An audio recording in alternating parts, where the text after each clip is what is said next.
Hello everyone, welcome to Bhumi's easy cooking. આજે હું આપને બતાવીશ શાહી મુરબ્બો બનાવવા માટેની રીત।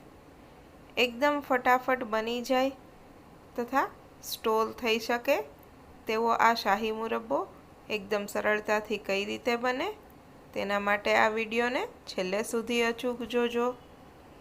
જો તમે આ ચેનલ પર નવા હોય તો ચેનલને સબસ્ક્રાઈબ કરવાનું ભૂલશો નહીં। સબસ્ક્રાઈબ કરવું એકદમ ફ્રી છે। સબસ્ક્રાઈબ કરવાથી આ ચેનલ પર આવતા દરેક વિડીયોની માહિતી તમને એકદમ સરળતાથી અને ઝડપથી મળતી રહેશે। શાહી મુરબ્બો બનાવવા માટે મેં અહીં સૌપ્રથમ કેરી લઈ તેને પાણીથી સારી રીતે ધોઈ લીધેલી છે। આ રીતે કાચી કેરી લઈ તેની છાલ ઉતારી તેના ટુકડા કરી દીધેલા છે। આ રીતે તેની છાલ દૂર કરી દો અને તેના ટુકડા કરી દો। ટુકડા તમારે જે સાઈઝના કરવા હોય તે સાઈઝના કરી શકો છો। મેં અહીં મીડિયમ સાઈઝના ટુકડા કરેલા છે, તો આ બંને કેરીના આ રીતે ટુકડા કરી દો। તમારે જેટલો મુરબ્બો બનાવવો હોય તેટલી કેરીના ટુકડા કરી દો। હવે એક પેનની અંદર પાણી ગરમ કરવા માટે મૂકેલું છે। પાણી ગરમ થાય એટલે તેમાં 1 ટેબલસ્પૂન જેટલું મીઠું ઉમેરેલું છે। તે થોડું ઉકળે એટલે તેમાં સમારેલા કેરીના ટુકડા ઉમેરી દો।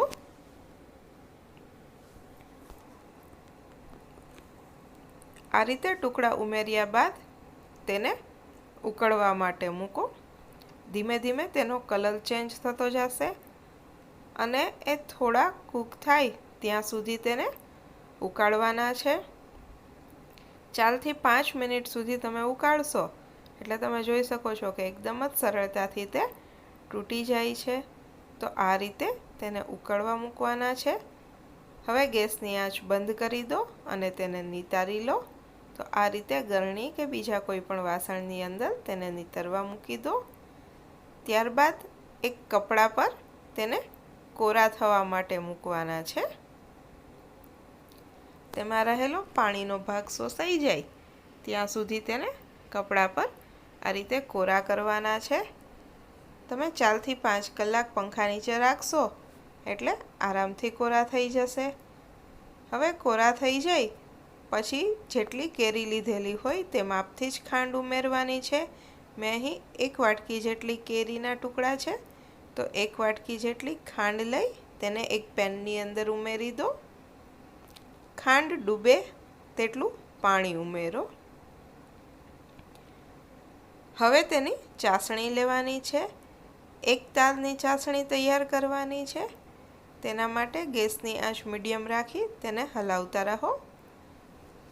તમે જોઈ શકો છો કે ધીમે ધીમે ખાંડ ઓગળતી જાય છે અને ચાસણી તૈયાર થતી જશે। તો આ રીતે ખાંડ ઓગળે અને 1 તારની ચાસણી થાય ત્યાં સુધી તેને હલાવવાનું છે। તમે જોઈ શકો છો કે 1 તારની ચાસણી તૈયાર થઈ ગઈ છે। તો ત્યારબાદ તેની અંદર કેરીના ટુકડા ઉમેરી દો અને તેને હલાવતા રહો। ફરી પાછું તેને 2 થી 3 મિનિટ સુધી હલાવવાનું છે। કેરીનું થોડું પાણી છૂટું પડે કે તે બળે ત્યાં સુધી તેને હલાવવાનું છે। 1 તારની ચાસણી થાય ત્યાં સુધી આ રીતે હલાવતા રહો। તમે જોઈ શકો છો કે ફરી તેમાં 1 તારની ચાસણી થઈ ગઈ છે। તો ત્યારબાદ તેમાં ઇલાયચીનો ભૂકો તથા સમારેલા કાજુ તથા બદામના ટુકડા ઉમેરી દો, જેનો ટેસ્ટ ખૂબ જ સરસ આવશે અને તેને હલાવી લો। ગેસની આંચ બંધ કરી દો અને ઠંડુ થવા દો।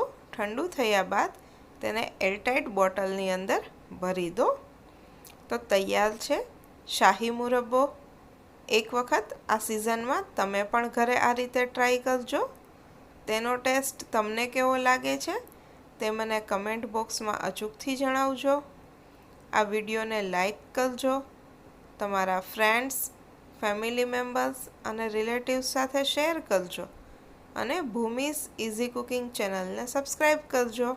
Thank you for watching my video. ફરી મળીશું નવા એક વિડીયો સાથે। એન્જોય।